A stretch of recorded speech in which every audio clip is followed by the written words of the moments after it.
Wassail, wassail, beautiful people. As soon as I sat down and focused, the giggles are here. So there's something about these runic adventures which is about this energy that we've talked about for so long, playfulness. And look, I'll be really honest, I haven't been very playful for a long time. Now it just won't leave me alone. So let's just dive in. Poi poi, my boy. What do you want to share with us today? A, k, o, k, and was.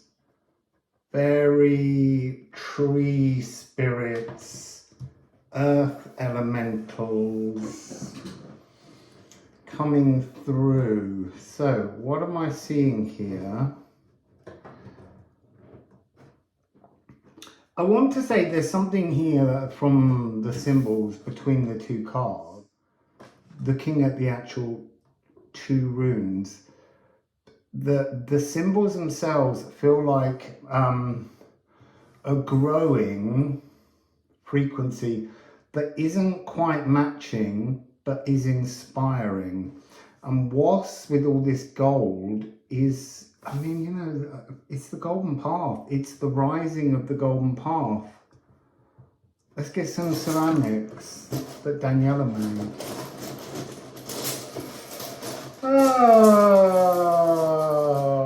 Rattling in the back. It doesn't want my hand. Rattling in the bag.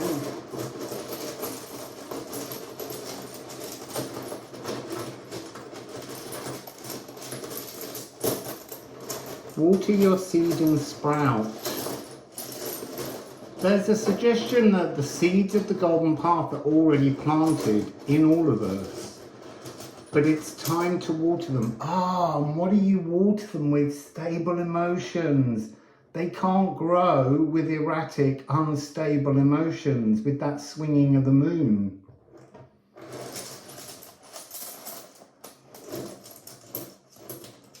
Oh, that's a big pile.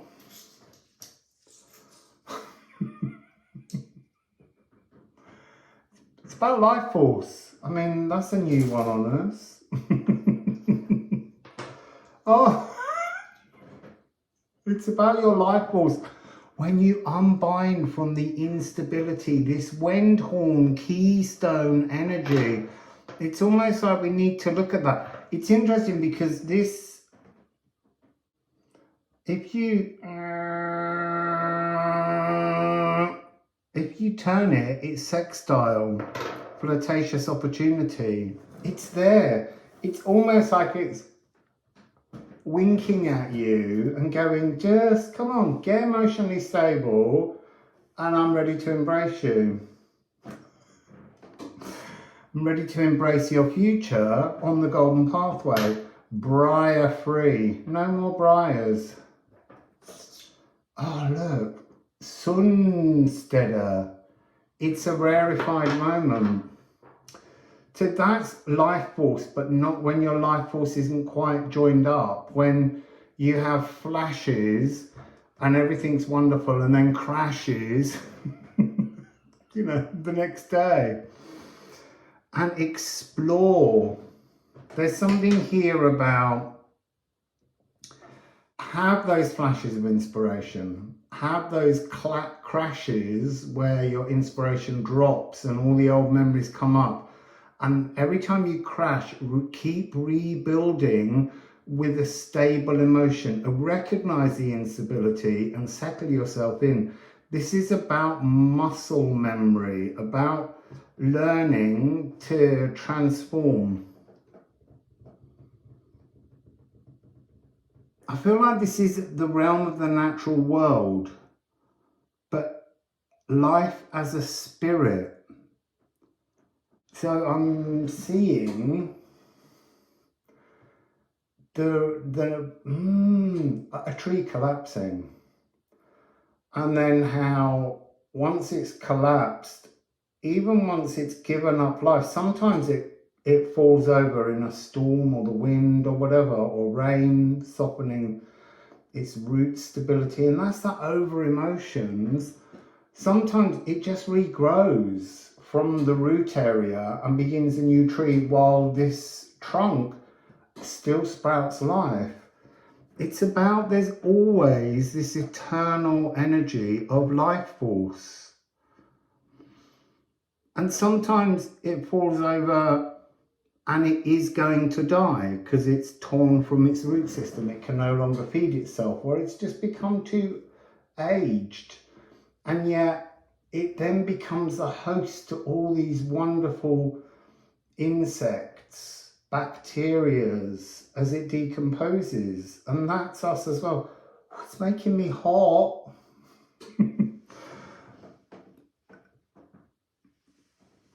Yeah, you see, I'm seeing like a whole series of sprites and earth elementals, insects and everything, kind of having a party round a fallen tree.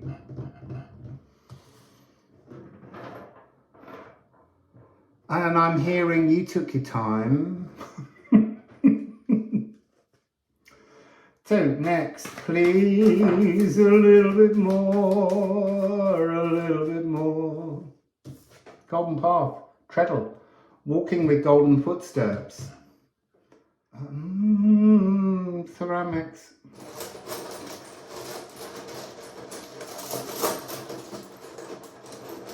Barefoot, rarefoot, stepping and treading with soul intention. A journey starts with a conscious step. A racing pace in haste to reach a destination punctures the soul's purpose. There's no hurry, says me who's always in a hurry. In fact, recently I've been trying to slow down the speed at which I walk, to treadle more, to just be very consciously aware of every step I'm taking in the world as being a kind of golden step. But I always do want to race. The tracks of our footprints map our past path. Our feet talk of where we have walked. Step deliberately with well-intentioned thoughts of love. Treadle is soul prints. Soul as in our soul, S-O-U-L, but on the card it's S-O-L-E. It's remembering that there's some kind of, what do I want to call it? Akashic remembrance, Akashic promise with every step that we walk.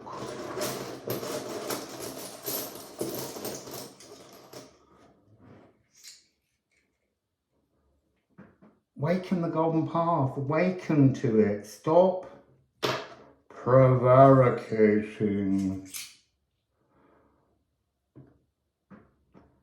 You see, and I'm being shown, you've done this descent. Now it's time to move and rise to the golden path. And then mobile wealth, the promise of spiritual, emotional, physical abundance that awaits on the golden path. And it's now.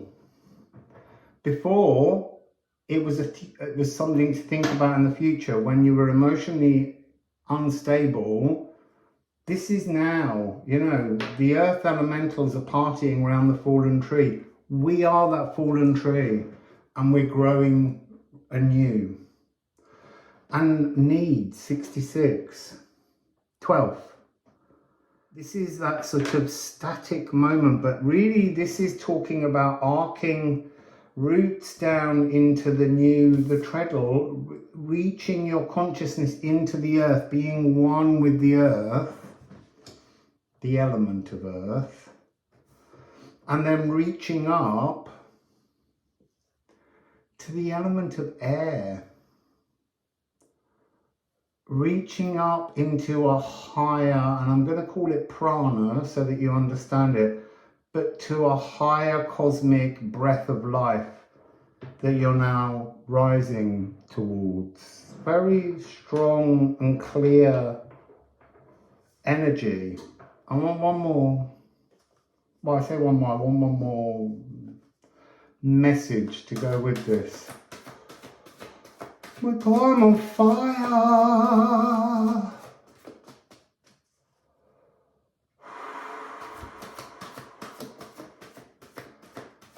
So I'm being told to say, calm down.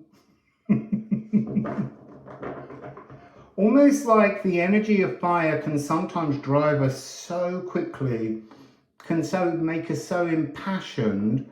And look, what is impassioned? So that first moment that we step onto the golden path and realize the joy and the beauty unfolding around us is slightly emotionally unstable. It's like a test to be calm.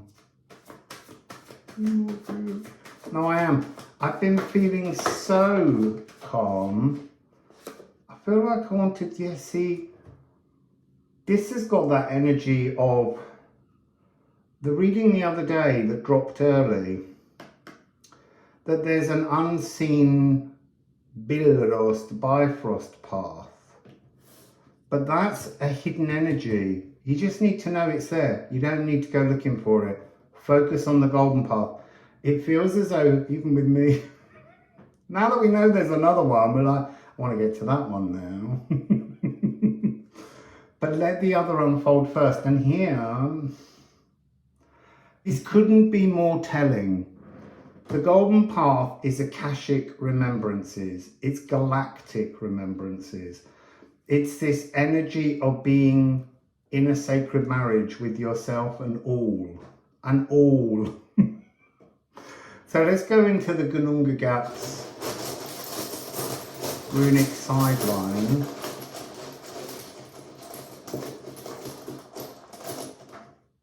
It's almost, sorry, I've got these in my hand, but let me just pull out this, look.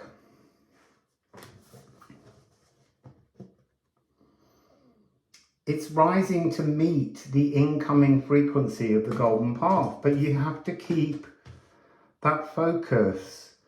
And the golden path is at one with the natural world. So what do we have here? As this golden path opens, it's the All Rune, Wyrd Hamir. And Wyrd Hamir is beneath the world tree, the sacred Yggdrasil, and the three norms, the past, which isn't here, the present, Vedandi, and the future, Skuld. They water the roots of the tree, and that's really what this is doing. But they're watering them with stable, I want to say stable water, but stable emotions. That's how you grow your Yggdrasil tree, through the stability of your emotions. And then the magic of everything works through you. We have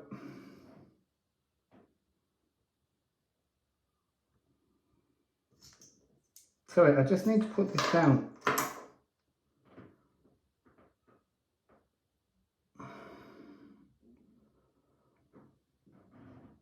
That's so bizarre. That's like, give me a moment. That's like put a layer of confusion in me. It says 62 on the back, but as I read it as 15.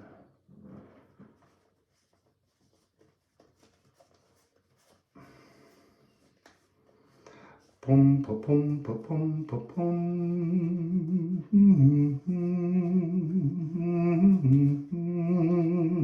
Oh, Stinkness. I suddenly remembered. Like there's something. Stinkness. Nithogir. The test. The reason I knew it was a rune that went this way from the number, but see, I'm tired of being tested. But again, the testing doesn't end until you have this stability, until you can move on to the golden path, there's always a test. And then, you see, it completely makes sense. Once you get the Mona in there, the test of being emotionally unstable ends and the magic flows through. Oh, so beautiful. Hell, your light returns. Your divine light returns. That's really what we're saying. Oh, bathing in the cosmic ocean. Again, the space between the dark side of the moon, dark moon Lilith frequency, and the sun. That's where all the answers lie. All the magic lies, not in this first energy. It's like an expansion to the sun, you know, and recognizing that part of our consciousness is wired through the sun. So allow yourself to think, I wanted to say outside the box, but to think outside the moon, outside the emotional familiarity that we all have, and move towards this space between the dark side of the moon and the sun. I know, it's the same message almost being regurgitated, but it's being presented in different ways to allow us to all understand it slowly, because it's a big ask. I'm going to just quickly pull a few on that. It was 1616, I think, then. Oh, it might not have been. My eyes are not very good at seeing distance. This hidden pathway is our ultimate destiny. Oh my goodness. It is apple bearer. It is that comfort from the past. Now we've got them all on the table. You can't take the past to the Bilros, to the Bifrost. It doesn't belong there. Fascinating. All three Norns are now here, but that's just this ultimate destiny, but there's no rush to get there. Experience the golden path first. But there is an Elven Bilros Bifrost frequency that you can eventually work towards, but it can't happen with any sense of the influence of the past. The tendrils, the vines that hold you in a kind of, you know, mode where you self-flagellate or hold yourself in a victim mind or say you're not worthy. It doesn't belong there. First of all, we're on the golden path so that we can release that energy, find a way to love ourselves, find a way to come into union with both sides of our energy frequency, ungendered almost, well, completely ungendered, accepting that we are just oneness. And then eventually that golden path will open and teach you how to find the Bifrost or the Bilros. I'm going to have a shower now. I'm absolutely dripping with heat. Sailing so close to the sun. So, Wassail, beautiful people.